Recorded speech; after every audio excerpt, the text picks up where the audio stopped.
Por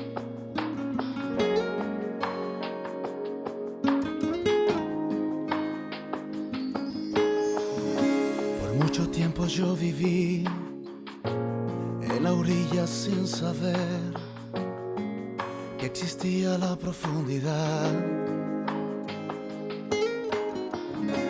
Por tanto tiempo yo pensé que todo se detuvo aquí y que no hay nada más allá.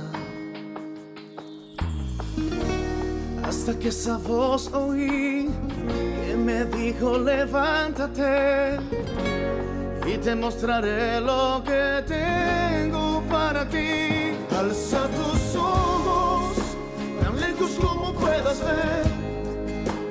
Dios te ha dado el poder de ver más allá para vencer. Alza tus ojos, mira a tu alrededor. La promesa está a tu lado, justo ahí. Levanta tus manos porque Dios confía en ti.